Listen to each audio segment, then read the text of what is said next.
Hello friends, welcome to my YouTube channel. आज हम इस वीडियो में बात करने वाले हैं डायरिया के बारे में। डायरिया को कॉमन लैंग्वेज में लूज मोशन या दस्त भी कहते हैं। हम इस वीडियो में जानेंगे कि डायरिया क्या है, इसका सिम्टम क्या है, इसका कारण क्या है और हम डायरिया से कैसे अपने आप को प्रिवेंट करें और इसका मेडिकल ट्रीटमेंट हम लोग क्या लेंगे। आइए हम जान लेते हैं कि डायरिया क्या है। मोशन में स्टूल कम और पानी ज़्यादा गिरता है।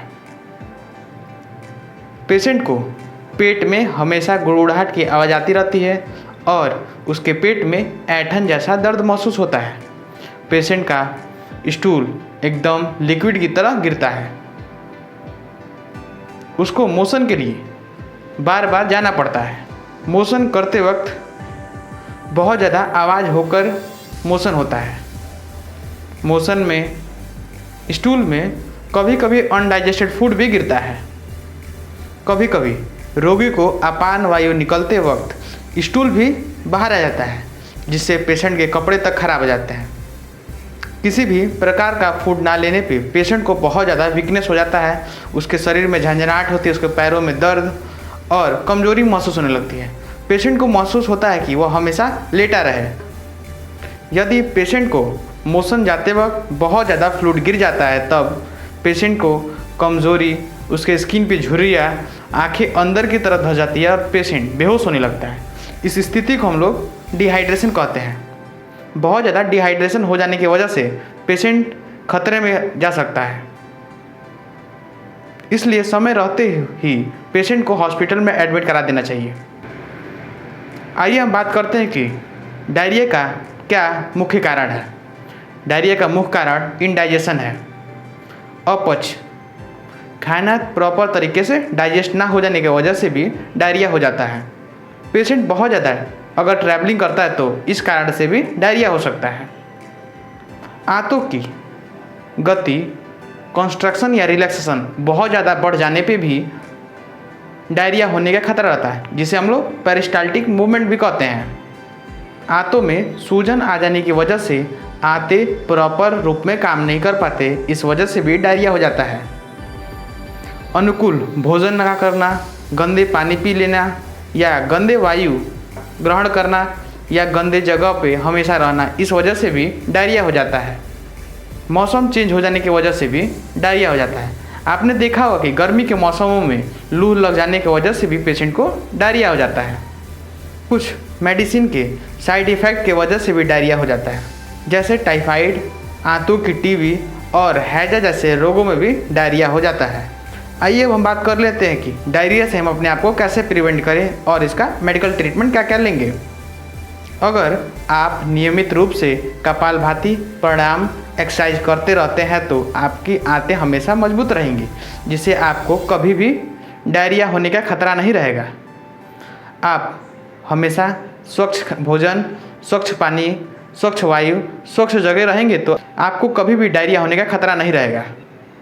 खाने में तेल, मसाला या मिर्चा का कम उपयोग करें, जिससे आपको डायरिया होने से बचेंगे। अब आइए हम बात कर लेते हैं कि डायरिया में हम लोग क्या क्या मेडिकल ट्रीटमेंट लेंगे। सबसे पहले तो हम लोग जान लें कि पेशेंट को डायरिया में क्या खाना चाहिए और क्या नहीं खाना चाहिए। डायरिया में पेशेंट को दही और खिचड़ी खिलाने से पेशेंट को बहुत ज़्यादा आराम मिलता है और साथ में केला उसको खिलाएंगे तो पेशेंट को रिलीफ मिलेगा। और पीने के लिए छाछ दे सकते हैं और गुनगुने पानी में नमक चीनी का घोल बनाकर पेशेंट को पिला सकते हैं, जिससे पेशेंट को बहुत ज़्यादा डायरिया में आराम मिलेगी। अब आइए हम जान लेते हैं कि पेशेंट को क्या क्या मेडिकल ट्रीटमेंट देंगे। सबसे पहले तो पेशेंट को बहुत ज़्यादा फ्लूइड गिर जाने की वजह से डिहाइड्रेशन हो जाता है, जिसके लिए हम लोग पेशेंट को NS या RL या DNS जैसे फ्लूइड उसको चढ़ाते हैं, जिससे उसका पानी या फ्लूइड उसको रिकवर हो जाता है। यह सब हम लोग पेशेंट की कंडीशन के अनुसार डिसाइड करते हैं कि हमें क्या करना है। डायरिया में पेशेंट को ORS सॉल्यूशन देना बहुत ज़रूरी होता है, जिससे पेशेंट का लिक्विड जल्दी से एब्जॉर्ब हो। और साथ में टैबलेट रेडोटिल 100 mg का भी उपयोग करते हैं, जिससे यह टैबलेट पेशेंट का वाटर एब्जॉर्बेशन क्रिया को बढ़ा देता है। और टैबलेट लोमोटाइल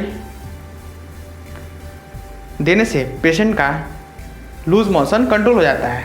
अगर बहुत ज़्यादा है तो एंटीरोजर्मिना एक लिक्विड आता है जिसको पेशेंट को ओरली दे देते हैं तो पेशेंट को डायरिया से आराम मिलता है। और डायरिया में इन्फेक्शन से बचने के लिए टैबलेट नियोमाइसिन का भी उपयोग करते हैं। यह टैबलेट देने से पेशेंट को किसी प्रकार का इन्फेक्शन नहीं होगा और जो इन्फेक्शन हुआ होगा वो ठीक हो जाएगा। और साथ में इंजेक्शन सेफ्रोक्सिम 750 mg का भी उपयोग करते हैं जिससे पेशेंट को रिलीफ मिलेगा। अगर स्टूल के साथ ब्लडी म्यूकस भी दिखता है तो पेशेंट को टैबलेट टिनिडाजोल 300 mg सुबह दोपहर शाम दे सकते हैं। पेशेंट को डायरिया में पेट में कोलिक पेन होता है जिसके लिए हम लोग टैबलेट एनाफोर्टान देते हैं। ये टैबलेट को हम लोग आवश्यकता अनुसार देंगे। अगर पेशेंट को डायरिया के साथ साथ वोमिटिंग भी होता है तो हम उसे टैबलेट एमसेट का भी उपयोग कर सकते हैं जिससे उसको वोमिटिंग में आराम मिलेगा। सबसे इम्पॉर्टेंट बात, पेशेंट को डायरिया में उसके इंटेस्टाइनल फ्लोरा लॉस हो जाते हैं, यानी कि उसके आंतों में जो सूक्ष्म बैक्टीरिया होते हैं जो हमारे शरीर के लिए फ़ायदेमंद है वो बाहर निकल जाते हैं।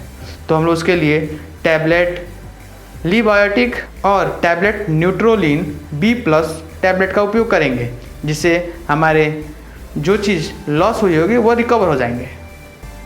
अगर इन दवाओं का आप प्रॉपर 5 दिनों तक उपयोग करते हैं तो आपको पूर्ण रूप से आराम मिल जाएगा। और ध्यान रहे, इन दवाओं को उपयोग करने से पहले आप अपने डॉक्टर से सलाह ज़रूर लें। आज के वीडियो में बस इतना ही। अब हम मिलते हैं अपने नए वीडियो में नए टॉपिक के साथ। If you like my video, give a big thumbs up and also get subscribe my channel. Thanks for watching. Stay safe, stay awesome.